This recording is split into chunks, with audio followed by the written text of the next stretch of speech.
One other thing that always seems to be the case at this year, it's not just asking that question, but it's Michael van Gerwen being the favorite heading into the World Championships. Not as low odds as he's been in previous years. I think 5-2 is last I saw. And most years, he was something like 5-2 on.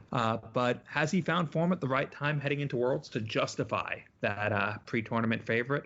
We opened up the show last week talking about this. Is Michael van Gerwen back? He did just win that Players' Championship finals, his first TV title since the UK Open, so ending an 8-month drought without winning something on the TV. And we saw in the Grand Slam, he got to the quarterfinals, he blew aside Gary Anderson in the last 16, then in that brilliant game against Simon Whitlock, missing the match starts, losing in the decider.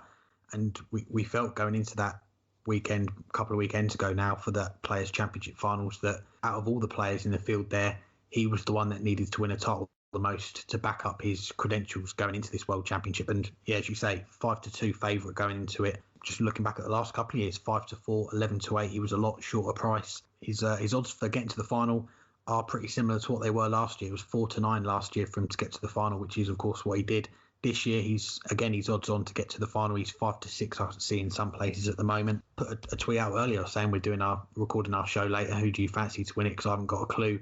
John Thompson, one of our listeners for a long time, said this could be the year to back Michael van Gerwen, could be worth backing because his odds are a lot bigger than they were in previous years. And you look at the field of players that we've got assembled for this, how the draws panned out, a little bit like last year.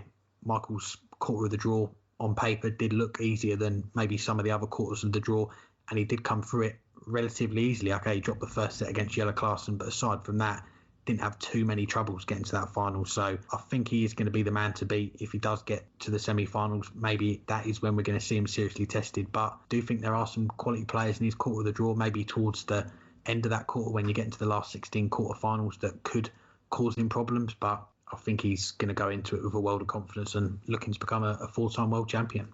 Yeah, I agree. And as you mentioned, we talked about it last week, and he needed that title. And I still don't think he's back anywhere near his best. But as I said last week, he doesn't have to be the favorite and to deserve to be the favorite, because even him on his A- game is still the best player in the world by some distance.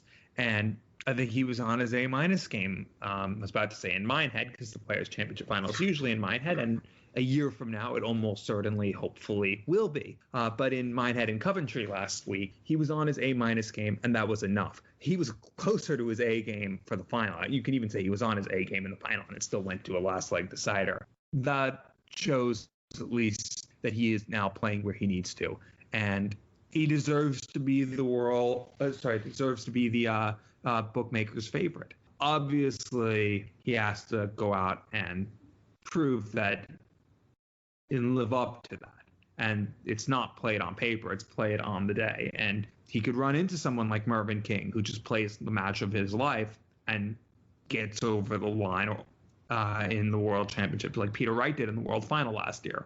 So he still has a lot to do in order to justify that confidence that the bookmakers and most of the bettors are likely putting in him. But he's playing like it right now. He's playing like he's the best player in the world. And if he plays like he's the best player in the world and he believes he's the best player in the world, it's going to take one of those performances to beat him. He's in the right place in the right frame of mind heading into Worlds, which we wouldn't have been able to say a month ago. And that's going to pose threats to everyone who comes in his way. And we'll see, and we'll discuss in a few minutes whether we think anyone will stop him.